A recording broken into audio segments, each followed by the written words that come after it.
Stand at the north end of the Las Vegas Strip.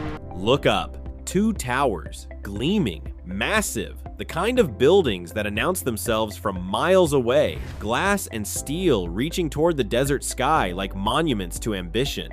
Resorts World, the curved facade catching the afternoon sun.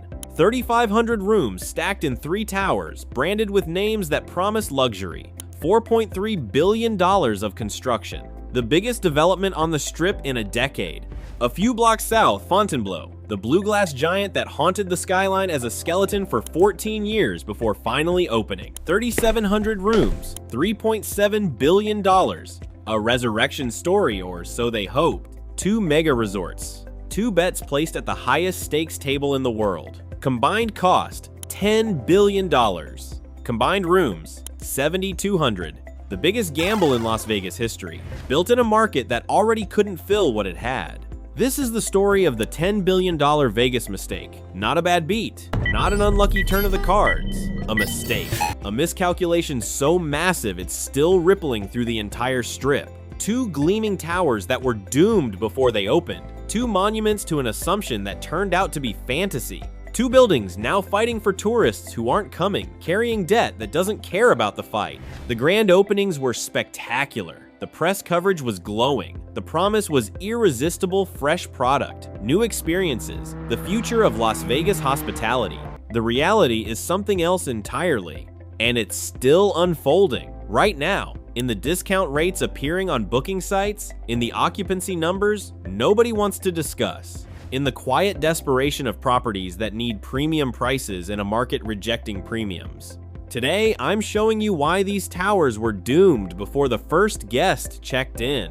The math that should have stopped the construction, the assumptions that justified $10 billion of spending, the debt bomb now ticking inside both buildings.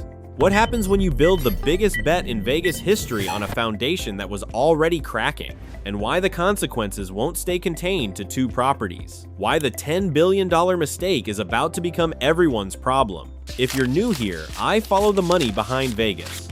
Not the ribbon cuttings, not the celebrity appearances, not the grand opening hype that makes every new property sound like the second coming. The actual economics, the debt structures, the occupancy realities that determine which properties thrive and which ones struggle to survive. Hit subscribe, turn on notifications, because the $10 billion mistake isn't an isolated story. It's connected to everything happening on the Strip right now. The price wars, the layoffs, the service collapse, the exodus of tourists to alternatives. Understanding what went wrong with these towers means understanding where Vegas is heading. Let me show you the assumption these towers were built on. The belief that justified $10 billion of construction. The logic that convinced investors to pour money into the desert while the market was already struggling. It seemed reasonable at the time. It had worked before, sort of. It had the seductive simplicity that makes bad bets feel like sure things. And it turned out to be completely, catastrophically wrong. The assumption that killed $10 billion. Let me show you what it was. The assumption was simple. New supply creates new demand. Build something spectacular and tourists will come. Build something fresh and shiny and they'll choose you over the aging competition. Build it big enough and bold enough, and you won't just capture existing market share, you'll create market share that didn't exist before. It's the field of dreams theory of real estate development. If you build it, they will come. Resorts World believed it. The Malaysian gaming giant Genting looked at the Las Vegas Strip and saw opportunity, poured $4.3 billion into the ground, created something undeniably impressive. 3 hotel towers, a massive casino floor, restaurants and clubs, and a theater. They believed the building itself would generate demand, that tourists who weren't coming to Vegas would suddenly start coming because Resorts World existed. Fontainebleau believed it too, which is remarkable given the history. This tower already failed once. Construction started in 2007. The financial crisis hit. The money dried up. The project went bankrupt in 2009, with the building half finished. For 14 years, the skeleton sat on the Strip, a blue glass ghost, a reminder of what happens when Vegas bets don't pay off. Tourists would drive past and wonder if it would ever open. If anyone would be crazy enough to try again, someone was crazy enough to try again. New owners, new money, the billionaire Koch family, and a Marriott partnership. $3.7 billion more poured into the resurrection. Same assumption, if you build it, if you finally finish it, they will come. The tower that already failed once, betting everything that it won't fail again. $10 billion wagered on one belief: Vegas needed more rooms. Vegas didn't need more rooms. Vegas needed fewer rooms. The Strip had roughly 150,000 hotel rooms when these projects broke ground. 150,000. An ocean of inventory. Midweek occupancy was already collapsing. 50% on Tuesdays, 40-something% on slow weeks. 75,000 beds sitting empty on random weeknights. Tourists were already fleeing to alternatives. To locals' casinos charging a third of Strip prices. To Airbnbs offering entire houses for the cost of one hotel room. To downtown. To day trips. To anywhere that wasn't paying $400 a night for dated rooms and skeleton crew service. The market was screaming, oversupplied, overpriced, bleeding customers to alternatives. And into that market, someone decided to add 7,200 more rooms. $10 billion of rooms, in a market drowning in rooms. Premium-priced rooms, in a market running away from premium pricing. Debt-financed rooms, in a market where the revenue to service debt was already under pressure. Now both towers are open, both are gleaming and beautiful and everything a mega resort should be. The lobbies are stunning. The pools are gorgeous. The restaurants have celebrity chefs. And both are competing for tourists who aren't coming in the numbers needed. Both are carrying construction debt that demands performance the market won't deliver. Both are discovering that spectacular buildings don't create demand, they just redistribute it. The bet was placed. $10 billion pushed across the table. The cards are turning over. And the hand doesn't look good. Resorts World is already discounting. Fontainebleau is already running promotions. The premium pricing that was supposed to service the debt is already cracking. The $10 billion mistake isn't a future problem, it's a present crisis. And what happens next will reshape the entire Strip. This wasn't a gamble that went wrong. That's not the story. A gamble that goes wrong implies the bet was reasonable, that the odds were fair, that with a different turn of the cards, it might have worked. This was a gamble that was wrong from the start. Fundamentally, mathematically, predictably. The math never worked. The numbers never made sense. Anyone with a calculator and access to the occupancy reports could have seen it coming, but $10 billion got spent anyway. Let me show you exactly why these towers were doomed before a single guest checked in. Start with supply, the most basic calculation in real estate. The Strip had roughly 150,000 hotel rooms before Resorts World and Fontainebleau opened. 150,000 rooms that needed to be filled every single night for the economics to work. Were they filling? No, not even close. Midweek occupancy was running around 50%, some weeks worse. 75,000 empty rooms on a random Tuesday night. Floors of dark windows in every tower on the Strip. Weekend occupancy was better 80-90% on peak nights, but weekends are 2 days, weekdays are 5. The majority of the calendar was underwater. The market was oversupplied, obviously, visibly, measurably. Anyone who looked at the numbers knew it. Into that market, a market already drowning in unsold inventory, someone decided to add 7,200 more rooms. That's not solving a problem. That's making a problem worse. That's seeing a sinking boat and throwing more water into it.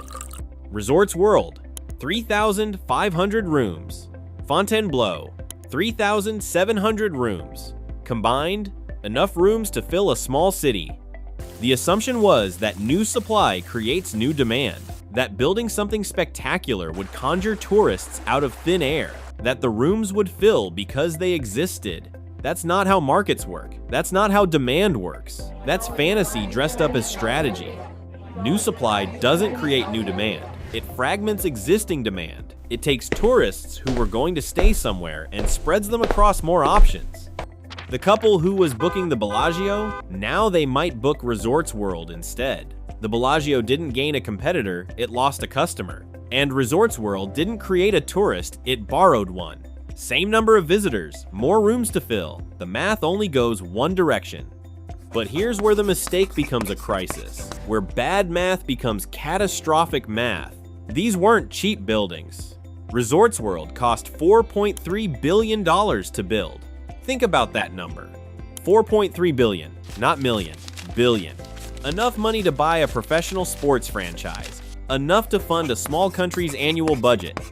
That money didn't come from savings. It was borrowed, construction loans, development financing, debt that accrues interest from day one, debt that demands repayment whether the project succeeds or fails. Fontainebleau cost $3.7 billion. Same story, massive loans that don't care about occupancy rates or tourist sentiment or market conditions. The debt wants to be paid. Combined, $10 billion of construction debt sitting inside 2 buildings, $10 billion of principal and interest that demands service. When you build a $10 billion tower, you can't charge budget prices. The economics don't allow it.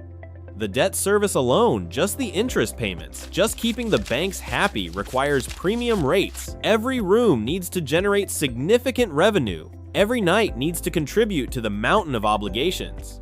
Resorts World needs to charge $300, $400, $500 a night to make the math work. Fontainebleau needs the same. Premium pricing isn't a choice, it's a requirement. It's the only way the numbers pencil out. But what's happening to premium pricing in Vegas right now? It's collapsing. Tourists are fleeing premium pricing, running to Red Rock for 1/3 of the cost, booking Airbnbs for half the price, doing day trips that require no room at all. The market is rejecting $400 rooms, rejecting $500 rooms, finding alternatives that cost less and often deliver more. And these towers, these $10 billion towers, they need premium pricing to survive. They can't cut rates to compete because the debt doesn't allow it. They can't discount their way to profitability because the construction loans don't flex. Trapped, needing prices the market won't pay, carrying debt the revenue can't service. But it gets even worse. Resorts World and Fontainebleau aren't just competing with the legacy properties. They're not just fighting Bellagio and Wynn and Venetian for market share. They're competing with each other. 2 brand new mega resorts, both opened within 2 years of each other, both positioning as fresh and modern, both chasing the exact same tourist, the one who wants the newest, shiniest thing on the strip. That tourist exists, but that tourist doesn't stay at both properties. They pick one. The visitor who wants new chooses Resorts World or Fontainebleau. They don't choose both. The towers are cannibalizing each other, fighting for the same slice of the same pie. Splitting the new property market share that neither can afford to split. And while they're fighting each other, they're both cannibalizing the legacy strip. Resorts World steals guests from Bellagio. Fontainebleau steals guests from Wynn. The new builds pull tourists away from properties that were already struggling. So the legacy properties respond, they drop their prices to compete, they run promotions, they discount rooms that used to command premiums, which drags everyone down. The new builds discount to fill rooms. The legacy builds match to keep guests. The price floor drops for the entire market. $10 billion of new supply didn't grow the pie. It started a price war, a race to the bottom that nobody can win and nobody can afford. The math was impossible from the start. Adding supply to an oversupplied market. 7,200 rooms poured into an ocean of empty rooms. Demanding premium prices as tourists flee premiums, debt structures that require $400 a night in a market running toward $200, competing with each other while competing with everyone else. 2 new builds splitting the fresh product market while forcing legacy properties into a price war. The numbers never worked, the spreadsheets never balanced, the assumptions never survived contact with reality. And now both towers are discovering what happens when you build a $10 billion bet on a foundation of fantasy. The debt is coming due. The rooms aren't filling at needed rates. The options are running out. Resorts World is quietly discounting. Fontainebleau is quietly promoting. The premium positioning is quietly cracking. What happens next won't stay quiet for long.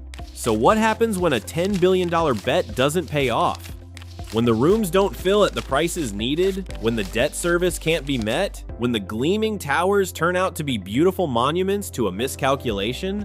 We're about to find out, because the consequences are coming. They're already here actually, visible in the booking sites. Audible in the industry whispers. And they won't stay contained to 2 properties. The fallout from the $10 billion mistake is about to reshape the entire strip. Watch the booking sites. Not on New Year's Eve, not during a massive convention, on a random Wednesday in March, a soft Tuesday in September. Resorts World is already discounting. Rates that should be $400 dropping to $250, $220 on slow nights. Flash sales that weren't in any business plan. Limited time offers that seem to have no limit. The premium pricing that was supposed to service the debt already cracking, already bending under the weight of rooms that won't fill at needed rates. Fontainebleau is doing the same. Brand new property, supposed to command the highest premiums on the Strip. Fresh product premium, grand opening buzz. Already running promotions, already offering deals, already acknowledging through actions what they'd never admit in words. Demand isn't meeting projections.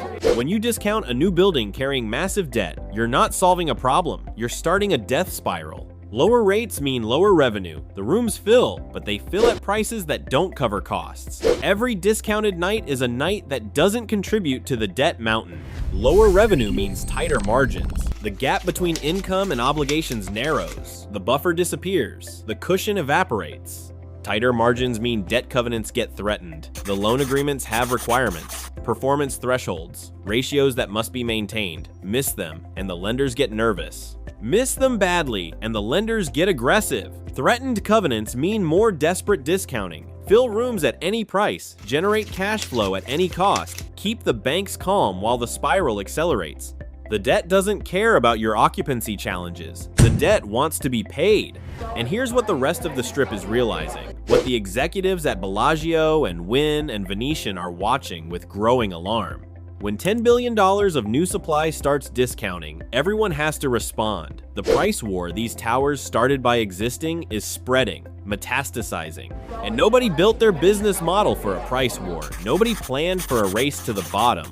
Resorts World drops rates to $250 to compete. Bellagio has to respond. Why would a tourist pay $400 at an aging property when they can pay $250 at a brand new one? The legacy premium evaporates. Bellagio drops to $300, then $275, matching the descent. Fontainebleau runs promotions to fill rooms. Wynn has to match. The fresh product that was supposed to justify Wynn's premium is now available at Fontainebleau for less. Wynn's pricing power crumbles. The bubble pops faster than it would have otherwise. The new builds are dragging everyone down. Their desperation becomes the industry's problem. Their debt service pressures become market-wide price compression.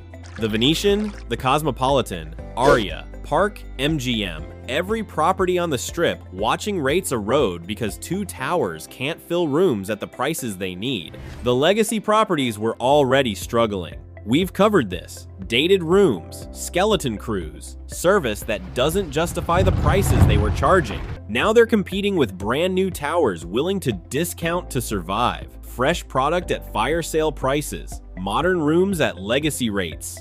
How does a Bellagio with 20-year-old bathrooms compete with a Resorts World offering new everything at the same price point? It doesn't. It can't. The value proposition collapses. $10 billion of mistake doesn't stay contained. It spreads, infects, drags the entire market toward a bottom that nobody planned for and nobody can afford. But the discounting is just the present crisis, the slow bleed that's happening right now. The future crisis is worse. The scenario nobody wants to talk about, but everyone is thinking about. What happens if one of these towers can't make it work? What happens if the debt becomes unserviceable? What happens if $10 billion of construction fails? We've seen this movie before, on this exact stretch of pavement. Fontainebleau already went bankrupt once. That's not speculation, that's history.